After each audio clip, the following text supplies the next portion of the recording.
안녕하십니까? 네, 귀한 또 찬양을 통해서 특별한 또 찬양으로 하나님께 영광 돌려주신 우리 집사님 또 감사를 드립니다. 3월 첫 안식일인데요. 2년 전 처음 이 단에 섰을 때가 생각이 납니다. 굉장히 두렵고 떨리는 마음으로 또 긴장하는 마음으로 이 자리에 섰었는데 그때 초심을 한번 다시금 생각해 보면서 내가 처음에 이 교회에 부임할 때 그 생각과 그 마음 가지고 지금도 목회를 하고 있는지 생각해 보게 되었습니다. 여러분 이제 봄입니다. 그죠? 우리의 마음을 또 새롭게 시작하고 또 원래 이 마치라고 하는 단어가 3월이라고 하는 게 이제 행진해 나가는 거래요. 그 만물이 하나님의 은혜로 다시금 이렇게 파릇파릇 새싹을 틔우고 하는 것처럼 우리가 봄의 기운을 맞아서 또 하나님의 은혜와 또 도움을 가지고 하나님의 뜻을 이루어가는 그런 삶을 또 그런 교회가 될 수 있기를 우리 모두가 또 협력해 주기를 간절히 바라겠습니다. 지난주부터 계속 제가 초림을 준비하던 하나님의 백성들을 통해서 재림을 준비하는 오늘 우리들에게 주시는 교훈과 기별을 찾고 있습니다. 계속 아마 몇 주간 더 사복음서에 나타나 있는 부분들까지 말라기서부터 제가 쭉 살펴보면서 왜 이스라엘 백성들은 예수님의 초림을 이제 준비하고 맞이하는 데 실패했을까? 그런 부분들을 좀 생각하면서 오늘 우리들에게 주는 교훈을 찾아보려고 합니다. 먼저 구약의 이스라엘 백성들은 이제 어떤 사람들인가? 이 사람들은 무엇을 위해 존재하는 백성들인가를 생각했어요. 다시 말해서 하나님께서 수많은 세상의 백성들이 있었는데 이스라엘 백성들을 왜 선택했지? 무엇을 위해 이 사람들이 선택되었을까 생각을 해보았습니다. 이스라엘이라고 하는 민족이 선택되어지고 그 나라가 이 땅에 세워진 가장 중요한 목적 중에 하나는 뭔가 하면 그들은 예수님의 초림을 위해서 선택되어진 백성입니다. 다시 말해서 이스라엘은 예수님의 초림을 기다리면서 그날을 준비하기 위해 더하여서 예수님의 초림을 전하기 위해 선택되어진 백성이 바로 이스라엘입니다. 그래서 사도행전에서 보면 사도행전에 보면 이제 예수님이 이 땅에 초림하시고 난 다음에 그분이 초림하셨던 그 의미와 또 그 이유와 그 목적을 온 세상에 이제 전하는 사람들이 이제 바로 초대교회죠, 그렇죠? 근데 이 초대교회가 당시에 한 일은 원래는 이스라엘 백성들이 해야 될 일이었다고 합니다. 선지자왕 713페이지에 보면 하나님께서 선택된 국가인 이스라엘을 통하여 행하시려던 당신의 목적을 오늘날 세상에 있는 당신의 교회를 통하여 마침내 성취하게 되었다. 성취하게 또 되실 것이다. 왜냐 그러면 미래 재림도 원래 이 나라를 통해서 계속 이제 이루어가는 그러한 것이 하나님의 원래 목적이었다고 합니다. 그래서 원래 하나님은 이스라엘이라고 하는 나라를 통해서 전 세계가 하나가 되고 이 초림 당시에 로마 제국처럼 이 이스라엘이라는 나라를 통해서 온 문명 국가가 하나가 되는 것. 그리고 그 나라를 통해서 온 세상에 복음이 전파되어지는 것. 그리고 그것을 통해서 초림이 전파되어지고 온 세상을 구원하는 것. 그것이 원래 하나님께서 이스라엘이라는 나라를 통해 이루시려고 했던 목적이었다고 합니다. 그래서 이 출애굽을 통해서 처음 이스라엘이라는 나라가 세워질 때 이제 이 초림을 준비하기 위해서 이제 그들이 가나안으로 들어가기 전에 이런 약속을 받게 됩니다. 이제 모세가 모압 평지에서 이스라엘 백성들에게 이런 이야기를 하고 있었습니다. 한번 잘 들어보세요. 신명기 8장 2절부터 4절에 보면 내가 나의 하나님 여호와의 명하신 대로 규례와 법도를 너희에게 가르쳤나니 이제 하나님이 어떤 나라를 세워야 될지에 대해서 이스라엘 백성들에게 쭉 가르쳤어요. 이는 너희로 들어가서 기업으로 얻을 땅에서 그대로 행하게 하려 함인즉 가르친 대로 그대로 행하라고 하는 거예요. 가르친 대로 그대로 그 나라를 세우라고 하는 거예요. 다른 나라를 세우지 말고 요 가르침대로 그 나라를 세우라고 하는 거예요. 그래서 너희는 지켜 행하라. 그리하면 열국 앞에 너희의 지혜요 너희의 지식이라. 그래서 하나님께서 가르쳐 주신 그 방법대로 살면 이스라엘 백성은 열국 앞에 지혜와 지식이 아주 탁월하게 되는 거예요. 그들이 이 규례를 듣고 이르기를 이 큰 나라 사람은 작은 나라를 세우는 게 아니에요. 아주 큰 나라 사람은 과연 지혜와 지식이 있는 백성이라는 칭찬을 듣게 될 것이라고 합니다. 7절에 보면 이 나라는 기도할 때마다, 그렇게 살아갈 때 이 나라가 기도할 때마다 하나님의 위대한 능력으로 커지고, 그리고 또 하나 이들이 살아가는 그 규례와 법도, 그리고 그 지혜와 지식으로 계속 이 나라는 커지게 되는 거예요. 큰 나라, 큰 나라, 큰 나라, 계속 이게 반복되고 있어요. 그러니까 이스라엘은 정말 크고 위대한 나라가 되고, 그리고 세상 모든 사람들이 이스라엘 백성들의 지혜와 지식에 감동받고, 솔로몬 당시에 그런 일이 좀 있었죠, 그죠? 그 나라의 규례와 법도에 감동받고, 야, 이런 규례와 이런 법도로 살아가는 나라가 어디 있어? 그리고 이들이 기도할 때마다 가까이 하신 그 하나님의 놀라운 축복에 감동되어서, 와, 하나님이 이 나라를 축복하고 있구나. 그래서 온 세상이 그 백성, 그 나라 백성이 되기 위해서 몰려오는 것. 그것이 하나님께서 원래 이스라엘 백성들을 통해 세상을 구원하시는 최선의 계획이었어요. 이 신명기에 보면 쭉 나와요. 이 실물기원 290페이지에 보면, 그래서 이 가나안 사람 라합이라든가 모압 사람 룻과 같이 수많은 사람들이 우상 숭배에서 돌아서서 참 하나님을 경배하게 되는 것. 그래서 모든 사람들이 하나님의 택한 백성과 연합하게 해서 이스라엘 백성의 수요가 어떻게 된다? 점점 증가하게 되어서, 여기 본문에 보면 국경선이 계속 넓혀지는 거예요. 이 정도 안에 계속 확장되어지는 거예요. 마침내 이스라엘이라는 나라가 온 세계에 미치게 되는 것. 문명 세계의 모든 사람들이 다 이스라엘이 되어지는 것. 즉 온 세상이 복음으로 하나 되고 통일되어지는 것. 이게 원래 신명기에서 말하는 이스라엘을 향한 하나님의 뜻이었습니다. 그래서 하나님은 원래 이스라엘 역사가 역대기에 나오는 것처럼, 열왕기에 나오는 것처럼 그런 암울한 역사가 아니라 전혀 다른 세상의 역사를 써가기를 바라셨다고 하는 거예요. 여러분, 오늘 여러분들을 향한 하나님의 계획은 어떠실까요? 여러분은 지금 하나님께서 원래 목적하신 그 최선의 목적대로 여러분 살아가고 있습니까? 원래 이 파주중앙교회를 향한 하나님의 목적은 무엇이었을까요? 우리는 그 목적대로 그만큼의 축복과 그만큼의 능력을 힘입고 있습니까? 한번 생각해 보시기 바랍니다. 그래서 정말 온 세상이 하나님의 의와 공도로 다스려지는 위대한 나라, 그 하나님의 지혜와 지식으로 정말 탁월한 품성을 갖춘 하나님의 백성으로 가득 채워지는 그런 나라, 정말 너무너무 이타적이고 너무너무 훌륭한 품성과 인격을 갖춘 그런 사람들이 계속 그 나라에 들어오면 만들어지는 거예요. 그래서 그 나라가 얼마나 좋은 나라이고 얼마나 위대한 나라인지 온 세상에 빛으로 전해지는 그런 나라, 그런 나라가 이스라엘이 되어주기를 바라셨다고 하는 게 신명기에 보면 이게 쭉 나와요. 근데 이스라엘 역사를 보면 이스라엘 백성은 그들에게 가르쳐 주신 대로 그 나라를 세우지 못합니다. 다른 나라를 세워요. 이스라엘의 전 역사를 통해서 그들은 하나님의 나라가 아니라 전혀 다른 나라를 세우고 있었습니다. 이 이야기를 아마 쭉 오늘 계속 펼쳐낼 거예요. 그래서 이스라엘 백성들은 대국이 아니라 계속 쪼그라들어서 마침내 그 하나님의 플랜 중에 최악의 시나리오가 이제 나타나요. 바벨론으로 포로로 잡혀가는 게 안 돼서 결국에는 잡혀가는 거예요. 하나 맥없는 그런 나라가 되는 거예요. 그래서 그곳에서 그들은 70년 동안 배워야 됐어요. 뭘 배워야 되는가? 왜 우리가 이곳에 잡혀오게 되었지? 그리고 그 쓰라린 고통 속에서 다시금 교훈을 받는 70년의 세월을 보내는 거예요. 70년 동안 배우는 거예요. 계속. 왜 이런 일이 벌어졌지? 성경에 보면 하나하나 그렇게 될 것이라고 다 예언한 대로 이루어지고 있었어요. 그래서 또다시 그들은 돌아옵니다. 그리고 그 고난의 역사를 통해 배웠던 그 교훈을 통해서 다시금 그들이 원래 그 신명기에 나온 그 목적대로 나라를 세우기 위해서 뭘 하는가 하면 개혁을 해요. 처음에는 돌아와서는 개혁을 시작하는 거예요. 그래서 다리우스 1세 때 성전이 중건되어지고 그 이후에 예스라, 느헤미야를 통해서 계속 성경으로 돌아가는 개혁을 단행하면서 나라의 외적, 내적 모습이 갖추어지면서 이제 거의 신정국가 체계를 갖추어가는 이야기가 쭉 느헤미야서에 보면 나와요. 근데 그걸 다 갖추었는데 외적으로는 이들에게 약속되어진 그 영광스러운 하나님의 축복의 역사가 펼쳐지지 않고 그들에게 또다시 포로기와 같은 암울한 역사가 펼쳐지면서 그 나라는 나락으로 떨어집니다. 근데 무엇이 문제였을까? 저 생각해 보거든요. 예언은 그런 예언으로 흘러가는 게 아니었거든요. 이 학계라든가 스가랴서에 보면 전혀 다른 예언이 있는데 그대로 또 이 나라가 가지 못해요. 또 실패합니다. 여러분, 이 말씀을 좀 잘 들어보세요.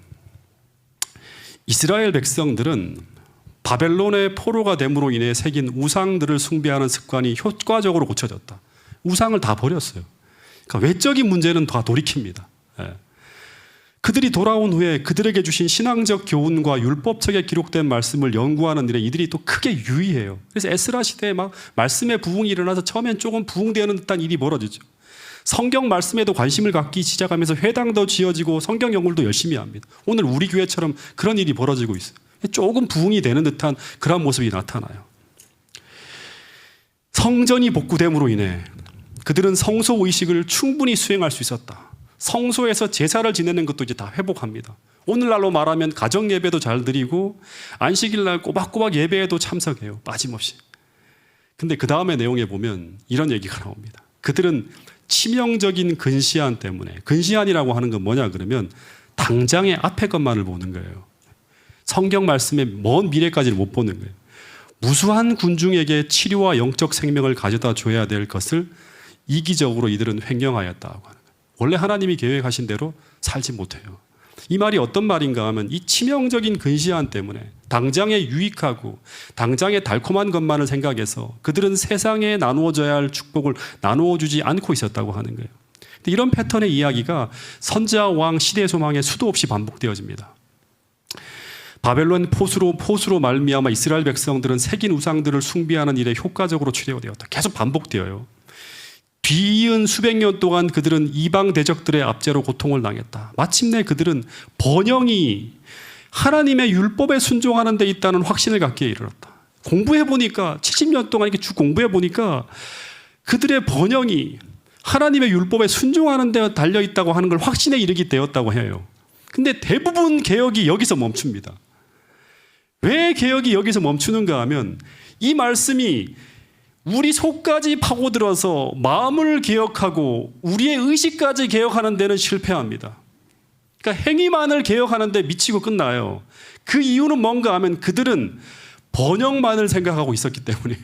네. 이 이야기가 계속 이제 시대소망까지 쭉 이어 나옵니다. 다시 말해 그들은 주의 초림을 준비하면서 온 세상에 하나님의 축복과 구원을 흘러보내야 될 그런 사명을 가진 나라라는 것을 그들은 생각지 않고 있어요. 네. 하나님은 그런 나라로 이 나라를 사용하기 위해서 그 목적을 위해서 나라를 번영케 하려고 하신다고 하는 것을 그들은 잊고 있었어요. 그래서 안식일을 잘 지키고 교회를 잘 나오고 하는데 그런데 그 다음에 이야기를 보면 너무나 많은 백성들에게 있어서 순종은 사랑에서 우러나온 것이 아니었다고 하는 얘기가 나와요. 우상을 숭배하는 걸 그치고 그 다음에 하나님의 말씀에 따라 순종하면 번영이 온다고까지 하는 것들은 이해했는데 근데 너무나 많은 백성들에게 있어서 순종은 사랑에서 우러나온 것이 아니었다고 하는 거예요. 이 동기가 이기적이었다고 하는 거예요. 그들은 국가가 강해지는 수단으로서 외면적으로 하나님을 섬겼다. 그들은 세상에 빛이 되지 않고 우상 숭배의 유혹을 피하기 위해서 세상과 담을 쌓아요. 멀리하는 거예요. 이런 모습으로는 초림을 준비할 수 없죠. 담을 쌓고 있는데 어떻게 초림을 준비할 수 있습니까? 초림을 준비하는 백성이 된다고 하는 것은 세상의 빛과 하나님의 축복을 나누어 주는 정말 사랑이 많은 정말 이타적인 사람으로 변화되어져야 돼요. 여러분 오늘 우리도 마찬가지예요. 정말 이타적인 사람으로 변화되어져야 돼요. 사랑 덩어리들이 돼야 돼요.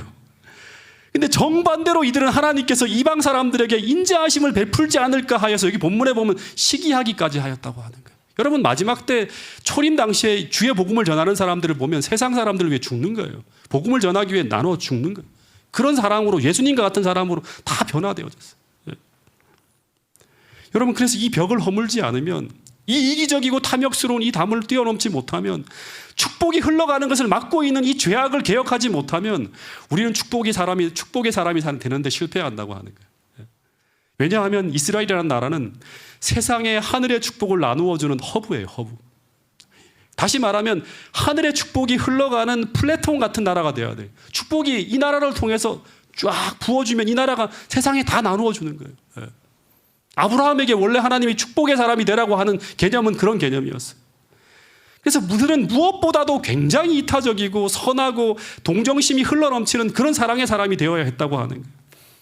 다시 말해서 그들은 우상을 버리고 안식일을 잘 지키고 하는 것보다 그것도 되게 중요하죠.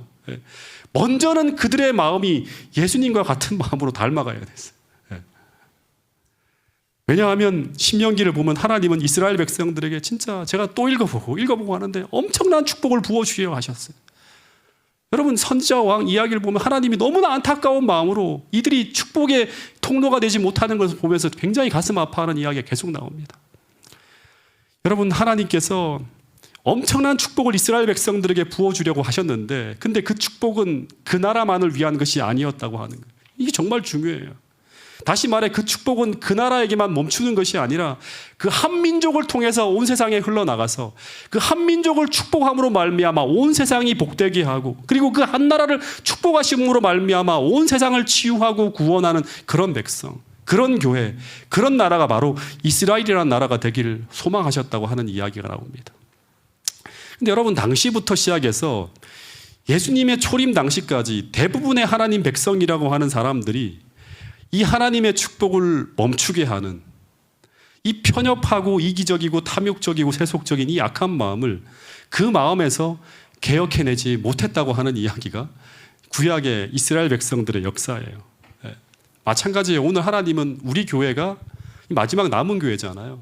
온 세상에 하나님이 부어주시는 축복으로 말미암아 계속 세상 사람들에게 이 진리의 기별과 이 하나님의 그 축복이 세상에 흘러가도록 만들어야 되는데, 오늘 혹시 우리는 이스라엘 백성들이 범하고 있는 똑같은 잘못을 범하고 있지 않은지, 그래서 우리가 약해지고 있는 건 아닌지 한번 생각해 볼 수 있게 되기를 바라겠습니다. 몇 년 전에 아주 유명한 자선단체가 수많은 사람들을 돕는 일을 하고 있었는데, 이 단체는 이름만 들어도 굉장히 선한 이미지가 떠오르는 그런 단체였습니다. 수많은 사람들이 좋은 일에 써달라고 해서 이 단체를 후원하고 있었는데, 근데 이들이 이 후원금을 가지고 어려운 이웃을 돕는 데 쓰는 것이 아니라 그 선한 목적으로 들어온 그 후원금을 사리사욕을 채우는데 횡령했다고 하는 것을 이제 알게 돼요. 난리가 났었죠. 그러면서 한때 모금액이 급격하게 줄어드는 거예요. 그런 일이 벌어졌다고 합니다. 마찬가지로 최근에 어떤 이제 단체가 또 하나 이슈가 됐는데, 위안부 할머니를 돕는 기부금 단체였어요. 그 위안부 할머니를 돕는 그러한 어떤 이제 단체였는데, 이 불쌍한 할머니를 돕기 위해 수많은 사람들이 아낌없이 막 후원을 하는 거죠. 그분들을 돕기 위해서. 근데 그 단체의 장이 그 돈을 가지고 자신의 배를 채우기 위해 이기적인 목적으로 그 후원금을 횡령했다고 하는 것을 아는 순간 사람들은 더 이상 그곳에 후원을 할 수가 없게 되는 일이 벌어집니다. 여러분, 마찬가지입니다. 이스라엘이라고 하는 나라는 하나님이 주신 축복과 빛을 세상에 나누어주는 축복의 허브, 성경적 표현을 빌리면 세상의 장자와 같은 나라가 되기는 것이 하나님의 목적이었어요. 옛날 우리 부모들이 돌아가시기 전에 누구에게 가장 많은 유산을 물려주죠? 장자에게 가장 많은 재산을 물려주죠. 근데 그렇게 하는 이유가 뭐죠? 그 아버지가 장자에게 유산을 물려주면 그 선하고 이타적인 그 맞이가 그것을 가지고 자기 혼자 잘 먹고 잘 사는 것이 아니라 동생들 학교 보내주고, 동생이 어려우면 그 재산을 나누어주고 하면서 그 재산으로 모든 동생들이 다 잘 살 수 있도록 도와주라고 하면서 그 재산을 맞이에게 물려주는 거예요. 그 맞이를 통해서 흘러가는 거예요, 이게 축복이. 그래서 맞이에게 심지어 전 재산을 다 이렇게 이제 물려주는 경우도 있죠. 근데 만약에 장자가 그런 이타적인 인간이 아니라 너무나 이기적이어서 혼자만 움켜쥐고 혼자만의 이익을 위해서 그것을 사용할 수밖에 없는 그런 악한 품성의 아들이 장자라고 하는 것을 아버지가 안다면 아버지는 절대로 그 재산을 장자에게 다 주지 않겠죠. 여러분, 똑같아요. 하나님은 재림전 이스라엘 백성들은 정말 선하고 이타적이고 정말 하나님을 닮은 탁월한 품성을 가진 그런 어떤 백성으로 변화되어지기를 소망했어요. 초림전과 재림전 마찬가지예요. 그래서 어떤 귀한 축복이라도 아무리 큰 축복을 제한 없이 쏟아 부어져도 그것이 막힘없이 나누어질 것이라는 믿음을 가질 수 있는 그런 백성이 되어지길 하나님은 소망했어요. 여러분, 그래서 신약에도 이게 이어지나요? 이런 이야기가? 이런 마음을 가지고 이 말씀을 볼 수 있어야 돼요. 우리 누가복음 6장 38절 말씀을 같이 한번 읽어보겠습니다. 시작. 주라, 그리하면 너희에게 줄 것이니 곧 후이되어 누르고 흔들어 넘치도록 하여 너희에게 안겨주리라. 너희가 헤아리는 그 헤아림으로 너희도 헤아림을 도로 받을 것이니라. 주라. 그리하면 어떻게 한다? 너희에게 준대요, 하나님께서. 이 주는 축복의 통로가 되어지면 하나님은 계속 거기다 붓는다고 하는 거예요. 어떻게 붓는가? 누르고 흔들어 넘치도록 하여 너희에게 안겨주려. 여러분, 신명기 보세요. 이 이야기가 그대로 다 반영되어 있어요. 근데 이 이스라엘 백성들은 계속 헤아려요. 작게 헤아립니다. 작게 헤아려. 나중에는 하나도 줄 수 없을 만큼 이기적인 모습으로 변해요. 그리고 그 나라가 계속 쪼그라드는 거예요. 히터 좀 꺼주세요. 여기 위에가 굉장히 덥네요. 이스라엘이라는 나라는 주님이 오시기 직전 대부분의 신앙인들이 그리스도의 사랑을 잃어버린 채, 사랑이 없는 채로 아주 이기적인 모습으로 그리스도의 초림을 준비하며 기다리고 있었다고 하는 이야기가 나옵니다. 아주 이기적인 모습으로. 예. 여러분, 시대의 소망에 보면 이런 글이 나옵니다. 예. 이스라엘 백성들은 세속적 위대함에 그들의 소망을 고착시켰다 합니다. 그래서 메시아를 기다리긴 기다리는데, 근데 그들에게 메시아는 어떤 메시아인가 하면 그들만을 부강한 나라로 만들어주기 위해 오시는 메시아예요. 예. 이런 메시아는 처음에 신명기에 나와 있는 하나님이 원래 말씀하신 성경적 메시아가 아니죠. 여러분, 이스라엘 국가의 전성기 시대가 언제였죠? 이 말씀 보면서 다윗과 솔로몬 시대를 떠올렸어요. 여러분, 솔로몬 시대에 솔로몬은 지금 이 이스라엘 백성들이 꿈꾸고 소망하는 그런 영광스럽고 찬란한 그런 나라를 만들었어요. 그걸 이루었어요. 근데 그 시절 이 솔로몬 시대 이스라엘 백성들이 행복했을까요? 행복했을까요? 행복했을까요? 불행했을까요? 여러분, 솔로몬 시대가 딱 끝났을 때 그 아들이 누구죠? 르호보암이라고 하는 왕이 이제 아버지를 이어서 왕이 됩니다. 근데 그 왕이 등극하자마자 누가 찾아오는가 하면 연세 많으신 노인들이 찾아와요. 백성들을 대표하는 12지파의 그 백성들의 대표들이 찾아와요. 그러면서 뭐라고 하는가 하면 솔로몬 시대에 너무너무 백성들이 시달렸고 강제 노역과 무거운 세금으로 힘들어하고 있으니까 좀 낮추어달라, 그걸 가볍게 해달라고 하는 얘기를 해요. 그리고 그런 어떤 것들을 하지 말고 옛날처럼 그런 나라로 돌려달라고 얘기를 해요. 이 말은 무슨 말인가 하면 솔로몬 왕이 다스리던 그 시절 나라는 부강한 나라였지만 그 나라 백성들의 삶은 왕의 호화로운 궁궐을 짓고 그 궁궐을 유지하면서 백성들이 수탈당하고 강제 노역에 시달리면서 그 나라 백성들은 너무나 고통스럽고 힘든 시간을 보내고 있었어요. 그래서 이 당시 솔로몬은 하나님께서 신명기에 주신 그 가르침에 따라 나라를 세우지 않았어요. 다시 말해서 그 나라는 세속적인 나라와 크게 다르지 않은 나라를 세우고 있었어요. 그래서 솔로몬 당시에 이스라엘은 커지면 커질수록, 번영하면 번영할수록 위험한 나라가 될 수 있는 그런 나라로 형태로 변해가고 있었어요. 당시 이스라엘이라는 나라는 이제 이 솔로몬 시대 이 나라가 계속 커지면 커질수록 그 나라는 이스라엘 민족만 수탈하는 게 아니라 이제 온 세상 사람들을 수탈하고 억압하는 그런 세상 나라와 같은 그런 위험한 나라로 변해갈 수 있는 거예요. 오늘 교회가 잘못되어지면 그런 식으로 커갈 수 있다고 하는 거예요. 사람들이 모이면 모일수록 더 탐욕스럽고 더 악한 공동체가 될 수 있다고 하는 거예요. 여러분, 다니엘 7장에 나오는 그 짐승과 같은 나라로 변해가겠죠. 제국이 되면서. 여러분, 그런 나라가 정말 온 세상을 복되게 하는 하나님 나라가 될 수 있을까요? 그런 나라에 메시아가 오셔서 그 하나님께서 통치하시는 나라가 이런 나라라 하면서 온 세상에 이 나라가 과연 지혜와 지식이 탁월하다고 하면서 막 사람들이 감동받고 그 나라의 의와 공도를 세상에 알릴 수 있는 그런 나라가 될 수 있나요? 절대 없죠. 하나님께서 르호보암 당시에 이전의 모습으로 돌아갈 것을 요구하는 그 어른들의 요청을 이 르호보암이 거절했을 때 하나님은 그 나라의 힘을 어떻게 합니까? 반으로 줄여서 남방 유다와 북방 이스라엘로 나누어서 더 이상 번영을 주시지 않게 되는 거예요. 네. 여러분, 그래서 오늘날 수많은 교회가 세상에 퍼져 있지만 그것으로 인해 세상에 평화가 오고 행복이 찾아오는 것이 아니라 오늘날 너무나도 많은 교회가 아무 의미 없이 세워지고 있다고 하는 거예요. 단지 숫자만 늘리기 위해서 성장만을 지향하는 그런 나라로 변해가고 있다고 하는 거예요. 여러분, 마찬가지입니다. 세상의 재림교회가 아무리 많이 간판을 내걸고 아무리 많은 교회를 세운다 하더라도 오늘 우리 교회가 우리에게 주신 그 기별과 그 정신대로 우리가 살아가고 있지 않으면, 다시 말해서 오늘 우리가 끊임없이 하나님의 주신 말씀에 비추어서 우리의 외적 내적 개혁을 이루어 나가고 있지 않다면, 말씀에 맞추어서 계속 우리가 그 말씀에 따라 조정하고 변화시키고 하는 그러한 방법으로 살아가고 있지 않다면 우리는 솔로몬처럼 세상과 별반 다를 바 없는 이상한 교회를 세울 수 있다고 하는 거예요. 나를 붙들고 있는 이기심이 변하지 않고 있고 세상을 향한 탐욕과 시기와 질투심은 가득한데, 그런데 어떻게 우리가 예수님이 다스리는 나라, 그분이 통치하는 왕국을 전할 수 있겠습니까? 여러분, 이 선지자 왕 55페이지에 보면 솔로몬은 완전히 타락했을 때 이런 생각을 가지고 있었대요. 외적으로 다른 나라들을 능가하려는 강한 욕망에 사로잡혀서 이게 꽉 채우고 있는 거예요, 머릿속에는. 왕은 아름답고 완전한 품성을 얻어야 할 필요를 무시하였다. 더 중요한 건데 이걸 잃어버리고 있는 거예요. 이 아름답고 완전한 품성은 외적으로 다른 나라를 능가하려는 욕망을 멈추게 하기 때문에 솔로몬은 그걸 의도적으로 무시했죠. 그 말씀들을 다 거부하는 거예요. 그래서 솔로몬이 다스리는 그 나라는 메시아가 통치하는, 예수 그리스도께서 통치하는 그런 나라를 표상할 수가 없었어요. 근데 그 이후에 수많은 이스라엘의 왕들이 솔로몬의 길을 따라갑니다. 다 실패합니다. 그래서 결국 나라가 망하기까지 이르게 되는데, 그 후에 이제 이들은 이 길이, 솔로몬을 따라가는 이 길이 실패의 길이라고 하는 것을 역사를 통해 배웠어야 했어요. 근데 포로에서 돌아온 유대 백성들이 또다시 메시아가 오셔서 세우기를 바라는 그 나라가 또다시 솔로몬이 꿈꾸던 나라와 같은 그런 나라를 꿈꾸고 있다고 하는 거예요. 네. 여러분, 이런 말씀이 있어요. 하나님께서 당신의 선지자들을 통해서 계속 그들에게 경고를 보냈으나 소용이 없었다.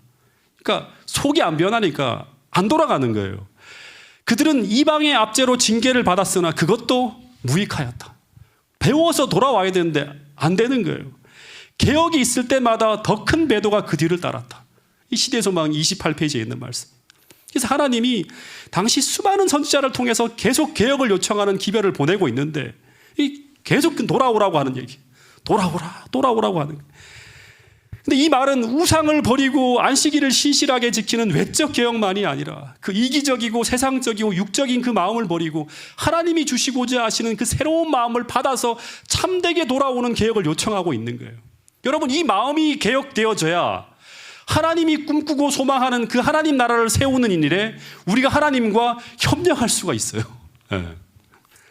이 마음이 개혁되어진 사람, 이 변화된 마음을 받아서 하나님과 언약을 체결하는 그 언약을 무슨 언약이라고 하는가 하면 새 언약이라고 해요.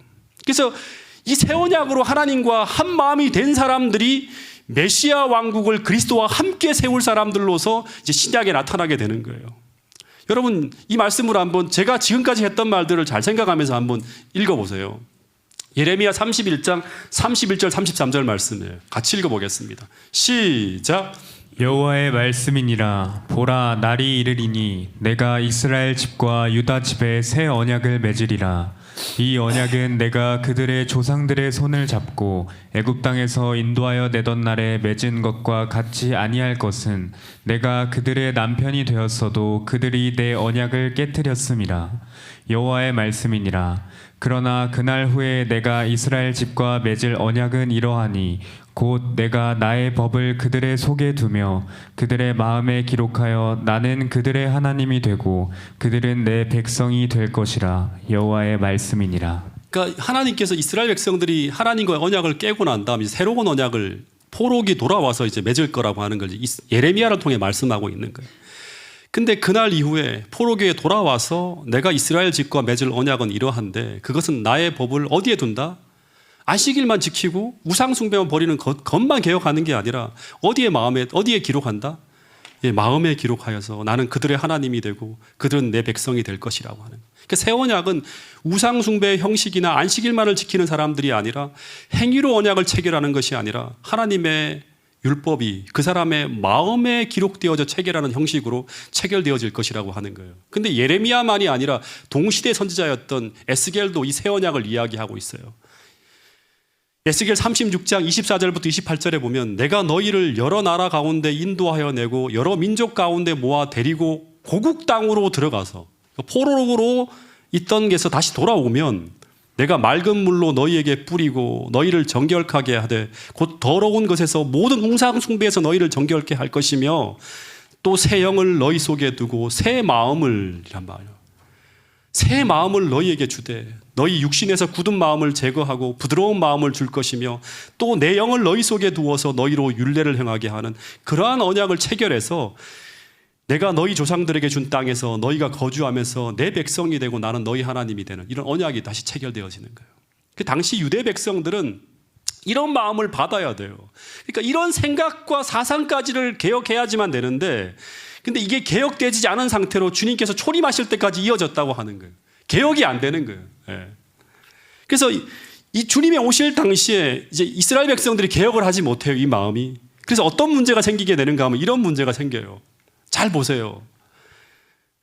어떤 문제가 생기는가 하면 그들은 메시아의 강림을 갈망하기는 하였지만 유대인들은 메시아의 사명에 대해 참된 개념을 갖지 못하였다.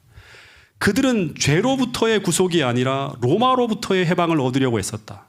유대인들은 압제자의 권세를 깨트리고 이스라엘 나라가 세상 만국을 지배하는 나라로 높일 수 있는 그런 정복자로서 메시아가 오기를 고대하고 있었다고 하는 거예요.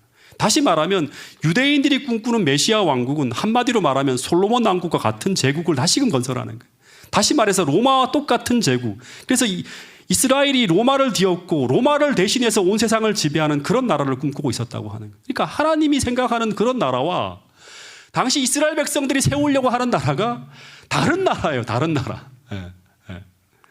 여러분, 조선 초에 조선이라는 나라를 세운 두 영웅이 있는데, 하나는 조선 2대 임금인 이방원이라고 하는 사람. 이 사람이 조선 개국의 일들공신과 같은 사람이에요. 또 한 인물은 뭔가 하면 이제 조선의 모든 나라의 시스템을 계획하고 만든 천재적인 사람, 정도전이라고 하는 사람. 그러니까 이 두 사람이 어떻게 보면 서로 나라를 세우면서, 이성계라고 하는 사람은 그냥 이제 뭔가 하면 바지 사장 같은 사람이고요. 실제로 이 두 사람이 조선이라고 하는 나라를 세우는데 최고 이제 기여하는 사람들이죠. 근데 이성계가 왕이 되기 전까지는 고려 말에는 함께 뜻을 합쳐서 조선이라는 이름의 나라를 세우는데 서로 두 사람이 연합을 했어요. 근데 고려를 멸망시키고 조선을 세우는 데까지는 합심했는데, 근데 막상 조선을 세우고 난 후에 그들이 꿈꾸는 나라를 딱 펼쳐보니까 이 둘은 전혀 다른 나라를 꿈꾸고 있었어요. 정도전은 어떤 나라를 꿈꾸고 있었는가 하면 신하가 중심이 되는 나라예요. 재상 중심의 어떤 나라예요. 그래서 왕이 부족하고 그렇다 하더라도 그 왕에 의해서 영향을 받지 않는 신권 중심, 다시 말하면 신하 중심의 그런 나라를 세우려고 했고, 이방원이라고 하는 사람은 그렇지 않고 왕이 중심이 되는 나라, 강력한 왕권을 중심으로 조선을 이끌어 나가려고 했어요. 이 조선이 세워진 지 얼마 되지 않아서 결국 이 두 사람은 함께 갈 수 없는 지점에 딱 이르게 되는 거예요. 왜냐하면 다른 나라를 세우고 있었기 때문에. 그래서 둘 중에 하나는 어떻게 돼요? 죽어야 돼요. 그래서 정도전은 이방원을 제거하려고 했는데 실패해요. 그러니까 이방원이 자기가 원하는 나라를 세우기 위해서 그 나라에 반대하는 정도전을 죽이게 됩니다. 마찬가지로 주님이 메시아로 초림하기 전 유대인들이 꿈꾸는 나라와 예수님이 꿈꾸는 나라가 전혀 다른 나라였어요. 그러니까 여기 나온 것처럼 예수님은 죄로부터 이스라엘 백성들을 구원하시려고 이 땅에 오셨는데, 근데 이스라엘 백성들은 죄로부터의 구원이 아니라 로마로부터의 구원을 꿈꾸고 있었는 거예요. 다시 말해서 그들은 이 땅에서의 구원을 소망하고 있었는데, 예수님은 하늘을 소망하게 하는 죄로부터의 참된 구원을 가지고 오신 거예요. 이 사람들은 물질적인 축복을 소망하고 있었는데, 주님이 이 땅에서 가르쳐진 그 천국 시민 헌장이라고 하는 산상수훈을 보면 그분께서 세상에 제공하려고 하는 이 팔복이 핵심 복이거든요. 이걸 받아야지만 하나님 나라를 세울 수 있어요. 근데 이걸 다 거부해요. 대부분의 사람들이. 이 팔복은 당시 이스라엘 백성들이 기대하고 고대하던 그런 현세적 축복이 하나도 들어있지 않아요. 주님은 그 물질이라고 하는 것은 산상수훈에 보면 어떻게 얘기하는가 하면, 너희가 먼저 이 나라와 이 의를 구할 때, 이 하늘의 축복들을 구할 때 더하여서 주시는 그러한 것이 바로 물질이라고 얘기하는데, 이스라엘 백성들은 그게 아니라 그게 전부였어요. 그래서 여기 본문에 나온 것처럼 그들은 이렇게 해서 구주를 거절할 길이 마련되었다고 하는 거예요. 정말 중요한 이야기입니다. 여러분, 마찬가지로 오늘 우리는 또다시 그리스도를 기다리고 있습니다. 근데 우리는 어떤 메시아를 기다리고 있는지 생각해 봐야겠죠. 우리가 꿈꾸고 기다리는 메시아가 어떤 메시아인지. 여러분, 오늘 우리의 마음이 그리스도의 마음과 일치하는지를 먼저 살펴봐야 됩니다. 여러분, 주기도문에 보면 예수님께서 재림을 기다리는 당신의 백성들이 날마다 기도하면서 그 구해야 될 기도 제목 가운데 하나를 가르쳐 주셨는데, 그게 뭔가 하면 뜻이 하늘에서 이루어진 것 같이 땅에서도 이루어지게 해달라고 하는 기도를 해야 돼요. 이게 굉장히 중요한 기도예요. 주님은 이 기도를 오늘 당신을 따르는 제자들에게 매일 들어야 될 기도 내용으로 가르쳐 주셨어요. 이 말은 어떤 말인가 하면, 지금 하늘에 계신 그분이 그 하늘 지성소에서 날마다 오늘 우리의 삶에 이루어지기를 바라시는 그 소원이 담긴 그 주님의 그 기도가 오늘 우리가 드리는 기도와 일치해야 된다고 하는 거예요. 다시 말해서 오늘 우리가 추구하는 마음과 오늘 우리가 추구하는 마음이 그분이 추구하는 마음과 일치하는 사람이 되어야 한다고 하는 것입니다. 그러니까 우리의 개혁이 몸만이 아니라 우리의 마음과 삶의 동기와 그 의식까지 개혁되어져야만 한다고 하는 그 이야기를 담고 있는 게 바로 주기도문의 기도라고 하는 거예요. 근데 이런 기도를 우리가 하려면 우리가 정말 중심에서 우러나오는 회개가 있지 않으면 이루어질 수 없는 그러한 기도라고 하는 거예요. 여러분, 그래서 또다시 이야기하지만 우리는 날마다 십자가 앞으로 나가야 돼요. 그리고 거기서 내가 어떤 희생과 은혜를 통해 구원받았는지를 다시금 생각해야 되는 거예요. 그리고 십자가에서 들려오는 소리를 날마다 들어야 되는 거예요. 끝없이 우리의 삶이 주님과 일치하는 사람으로, 주님을 너무너무 사랑하는 그런 마음으로 자꾸 바뀌어져 가야 된다고 하는 거예요. 여러분, 그렇지 않으면 초림 당시에 일어나는 이런 어처구니 없는 일들이 재림 당시에도, 재림 시에도 반복되어질 수 있다고 하는 거예요. 여러분, 마태복음 7장 21절 22절에 보면 이런 말씀이 나옵니다. 자, 한번 같이 읽어볼까요? 시작. 나더러 주여 주여 하는 자마다 다 천국에 들어갈 것이 아니요 다만 하늘에 계신 내 아버지의 뜻대로 행하는 자라야 들어가리라. 그날에 많은 사람이 나더러 이르되 주여 주여 우리가 주의 이름으로 선지자 노릇하며 주의 이름으로 귀신을 쫓아내며 주의 이름으로 많은 권능을 행하지 아니하였나이까 하리니 그때 내가 그들에게 밝히 말하되 내가 너희를 도무지 알지 못하니 불법을 행하는 자들아 내게서 떠나가라 하니라. 여기 이 내용에 보면 수많은 사람들이 예수님 재림 당시, 재림 이제 그 재림하실 때요, 교회 일에 아주 열심을 내고 있었던 사람들이 천국에 들어가지 못하고 울고 있는 모습이 나와요. 이 모습을 자꾸 일요일 교회 사람들로 우리가 적용하면 안 돼요. 예. 이건 일요일 교회 사람들뿐 아니라 오늘 우리에게도 적용될 수 있는 말이에요. 주님이 이 사람들을 보시면서 이런 말씀을 해요. 나더러 주여 주여 하는 자들이 다지 너희들이. 근데 너희들이 다 천국에 들어가는 게 아니야. 어떤 사람들이 들어간다? 다만 하늘에 계신 내 아버지의 뜻대로, 그 주기도문에 나오는 것처럼 날마다 주님께서 하늘에서 기도하는 그 주님의 뜻이 오늘 우리의 삶에서도 이루어지는 그 기도를 드리고 있는 사람, 그런 사람들이 들어간대요. 그래서 많은 사람들이 무슨 얘기를 하는가 하면 주님이 오시는 그 순간까지 뭔가 교회를 위해 열심히 뛰어다니고 있었지만 주님께서 이 사람들을 모르겠다고 하는 거예요. 나는 모르겠다고 하는 거예요. 이게 무슨 말인가 하면 그들이 세우고 있는 나라가 하나님 나라가 아니었다고 하는 거죠. 초림 당시에 이스라엘 백성들이 세우고 있었던 나라가 하나님 나라가 아니었던 것과 똑같은 거예요. 다시 말해 주님께서 세우라고 하신 나라가 아닌 이 사람들이 마지막 때 다른 나라를 세우고 있었다고 하는 거예요. 다른 나라에서 일을 하고 있었던 거예요. 그래서 주님께서 오시는 날 다 허물어뜨릴 그런 나라를 분주하게 세우려고 뛰어다니고 있었던 사람들이 예수님 재림 당시에 수많은 사람들이었다고 하는 거예요. 솔로몬처럼 주님이 아닌 나의 명예를 구하고 있고 하나님의 축복을 나누지 않고 이기적으로 횡령하면서 오직 자기들만을 위해 존재하는 그런 이기적인 공동체를 세우고 있었고, 겉으로는 하나님의 사랑을 이야기하지만 사랑이 없는 공동체, 세상의 탐욕을 개혁하지 않고 종교적으로 포장한 그런 사람들이 모이는 그런 거룩하지 않은 공동체를 세우고 있었다고 하는 거예요. 그래서 마태복음 25장에 보면 이 사람들은 어떤 사람들인가 하면 주님께서 벌거벗었을 때 입히지도 않고 있었고, 주님께서 줄일 때 먹이지도 않고 있었고, 주님께서 옥에 갇혔을 때 돌보지도 않는 그런 사랑이 없는 이기적인 사람들이 바로 주님을 기다리던 사람들이었다고 하는 거예요. 다시 말해 이들은 주님과 동행하지 않는 사람들이죠. 주님과 상관없는 마음을 가지고 가는 사람들이었어요. 그 마음이 개혁되지 않은 사람들이에요. 전혀 주님을 알지 못하는 그런 사람들이 바로 주님을 기다리던 사람들이었다고 하는 거예요. 이 주님이 나는 너를 모른다고 하는 거예요. 언제 너와 나와 함께 대화한 적이 있냐 하는 거예요.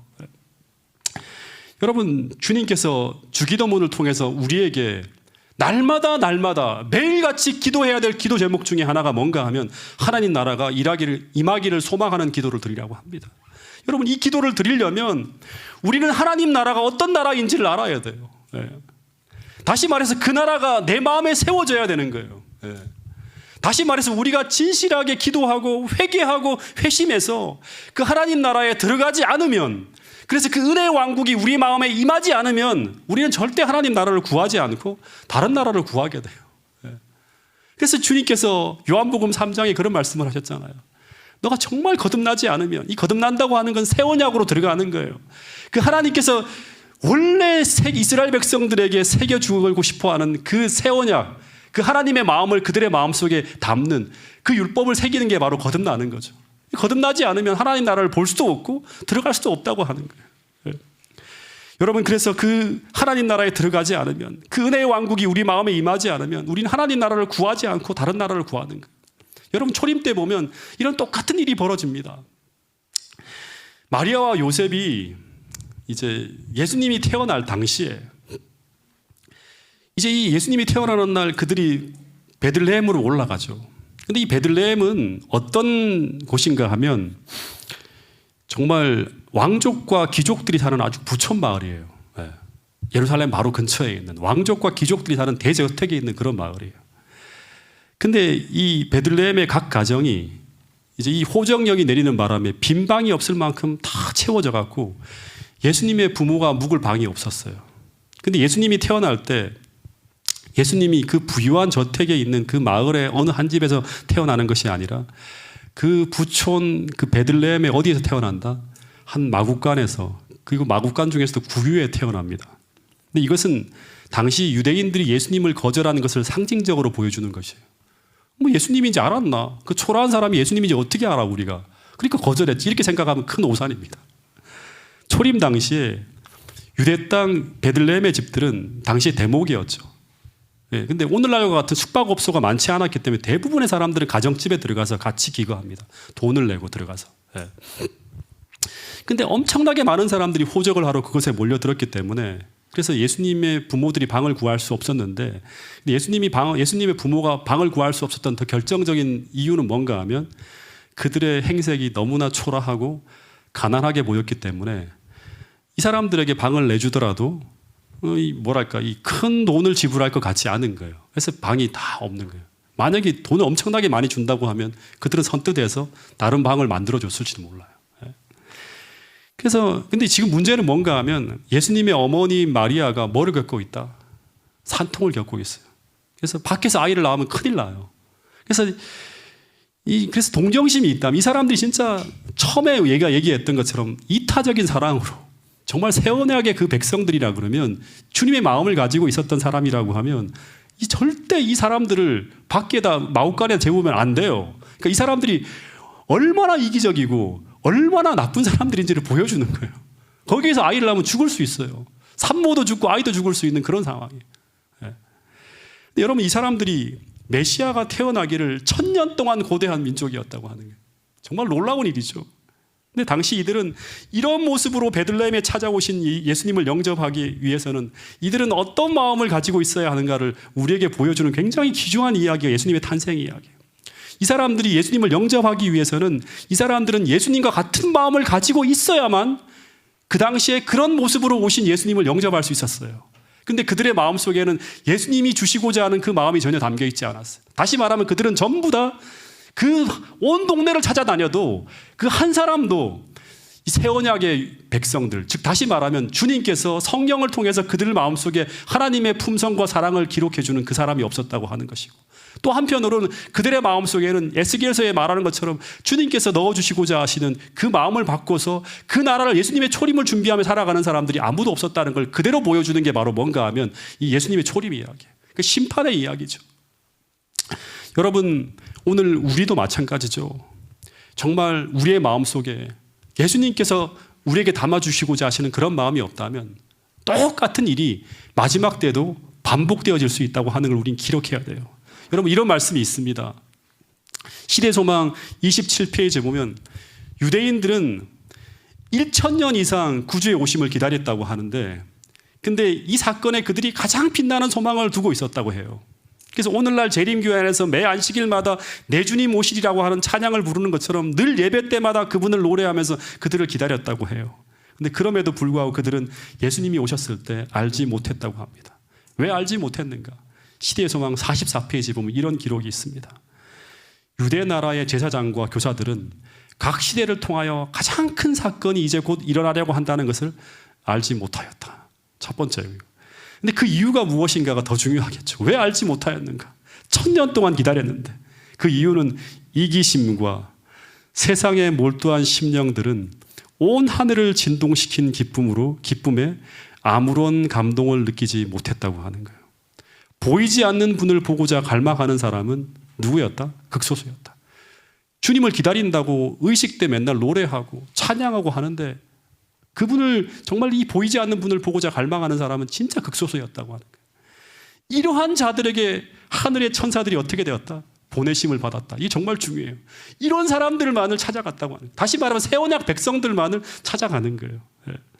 이 보이지 않는 분을 보고자 갈망하는 사람, 이 사람들에 대한 이야기가 성경에 보면 또 나와요. 그 사람들이 누군가 하면 예수님이 탄생했을 때 또 한 가지 이야기가 나오는데, 이 보이지 않는 분을 보고자 갈망하던 사람들이 누군가 하면 동방의 박사들이에요. 이 사람들에게 어떻게 되었다? 여기 본문에 보면 천사가 보냄을 받았다고 했죠. 보이지 않는 분을 보고자 갈망하는 사람들에게 천사가 보냄을 받았다 하는 것처럼 이 천사들의 인도하심을 이들이 받아서 어디로 오는가 하면 예루살렘으로 옵니다. 근데 예루살렘 어디에도 왕의 탄생을 알려주는 이야기가 들리지 않아요. 다시 말하면 다 아무도 기다리지 않는 거예요. 전부 다. 그래서 이 사람들이 실망해서 돌아가려고 할 때 헤롯으로부터 받은 기별이 뭔가 하면 그리스도는 베들레헴에 탄생한다고 하는 이야기를 듣고 이 천사들이 알려주는 빛을 따라서 어디로 가는가 하면 베들레헴으로 딱 갔을 때 그들이 이 예수를 발견한 장소는, 메시아를 발견한 장소는 너무나 놀라운 곳이었어요. 충격적이었죠. 왕이 태어난 곳인데 그 존귀한 분이 태어나는 곳이 어디냐면 왕궁이 아닌 가장 초라한 베들레헴 마구간이라고 하는 거예요. 다 정확하게 말하면 이 마구간 중에서도 짐승의 밥통인 구유에서 태어났어요. 근데 이 부모를, 이 아기 예수를 지키는 부모가 너무 초라한 노동자예요. 다시 말하면 고운 모양도 없고 풍채도 없는 그런 모습으로 이 땅에 태어난 거예요. 이것이 무엇을 말하는 것일까? 그분이 이루려고 하는 나라는 이 세상 나라가 아니라, 그런 유대인들이 꿈꾸는 그런 나라가 아니라 전혀 다른 하나님 나라를 이루려고 하고 있고 그 나라를 세우려고 한다고 하는 기별을 전하고 있었다고 하는 거예요.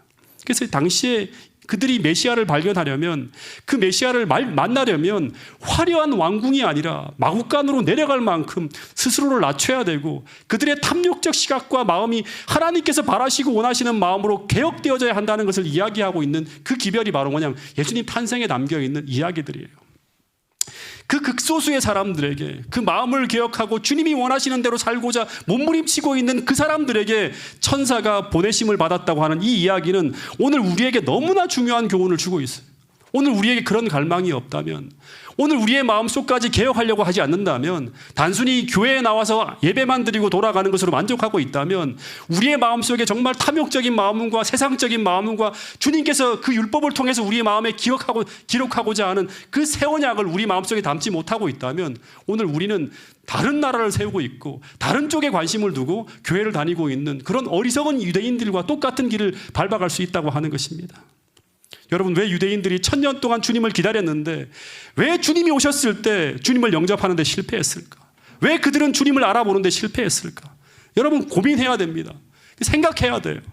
그들은 또다시 얘기하지만 겉으로는 개혁했지만 그들은 마음으로 주님께 돌아오지 못했기 때문이라고 하는 거예요. 그래서 그들이 세우려고 하는 나라와 주님께서 세우려고 하는 나라가 너무나 달랐다고 하는 거예요. 다시 말해서 그들이 추구하는 것과 주님께서 추구하는 것이 너무나 달랐다고 하는 거예요. 그들은 하나님이 자기들의 뜻에 맞추기를 바랬어요. 하나님이 자기들의 뜻에 조정되기를 바랬다고 하는 거예요. 그들이 하나님께로 돌아가기를 원하지 않았어요. 여러분, 이제 잠시 눈을 감고 기도하는 시간을 갖도록 하겠습니다. 오늘 우리 교회는 주님께서 세우려고 하는 것을 세우고 있는지 한번 생각해 볼 수 있기를 바라겠습니다. 여러분, 이 교회는 주님께서 추구하는 것을 추구하고 있나요? 오늘 나는 주님께서 세우려고 하는 그것을 오늘도 세우며 살아가고 있는지 한번 생각해 보시길 바랍니다. 그러기 위해 우리는 우리의 욕망을 버리고 새로운 하늘의 마음을 받아야 된다고 하는데, 여러분, 오늘 이 시간 다시 한번 하늘의 보좌를 구유와 바꾸시고 경배하는 천사들의 교제를 외양간의 가축과 바꾸신 그분의 희생을 깊이 생각하게 되기를 간절히 소망합니다. 그리고 더하여서 나를 구하기 위해 십자가에서 놀라운 희생을 치르신 그 사랑이 오늘 다시금 우리로 하여금 하나님께로 돌아가도록 이끌 수 있도록 그분의 사랑을 갈망하는 여러분과 저가 될 수 있기를 간절히 바라겠습니다. 여러분, 말라기 선지자는 메시아가 등장하기 전에 이런 이스라엘 백성들을 돌이키기 위해서 또다시 하나님께서 보내신 선지자가 돼요.